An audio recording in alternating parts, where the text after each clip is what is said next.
അധ്യാപകരെ, പ്രിയ കൂട്ടുകാരെ, എല്ലാവർക്കും എൻ്റെ നമസ്കാരം.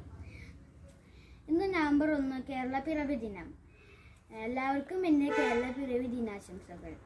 ഭാഷാടിസ്ഥാനത്തിൽ സംസ്ഥാനങ്ങളെ പുനഃസംഘടിപ്പിക്കാനുള്ള ഇന്ത്യൻ ഗവൺമെൻറ്റിൻ്റെ തീരുമാനപ്രകാരം മലയാളം പ്രധാന ഭാഷയായ കൊച്ചി, മലബാർ, തിരുവിതാംകൂർ എന്നീ പ്രദേശങ്ങൾ ചേർത്ത് 1956 നവംബർ 1 കേരള സംസ്ഥാനം രൂപീകരിച്ചു.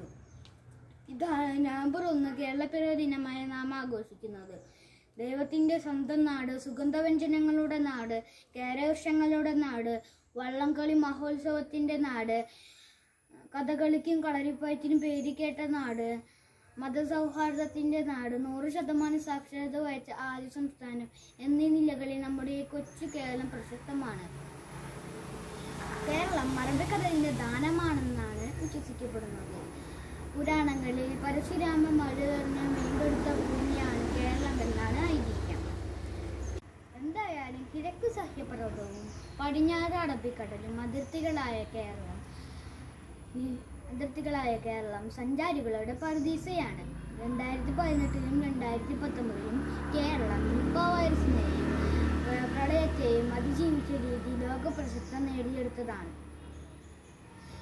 ഇപ്പോൾ 2020 കൊറോണ വൈറസിനെതിരെയുള്ള യുദ്ധത്തിൽ നമ്മൾ മാതൃകയാണ്. എന്നാൽ ഇപ്പോൾ കേരളത്തിൻ്റെ അവസ്ഥ കുറച്ചൊക്കെ മോശമാണ്. മതസൗഹാർദ്ദത്തിലും സാഹോദര്യത്തിലും വിള്ളൽ വീണിരിക്കുന്നു. സത്യവും നീതിയും കൈമോശം വന്നിരിക്കുന്നു. മദ്യവും മയക്കുമരുന്നും നാടിൻ്റെ ശാപമായി മാറിയിരിക്കുന്നു. ഇതിനൊക്കെ എതിരായി പൊരുതുന്ന ഒരു നല്ല സമൂഹം ഉയർന്നു വരട്ടെ എന്ന് നമുക്ക് പ്രാർത്ഥിക്കാം.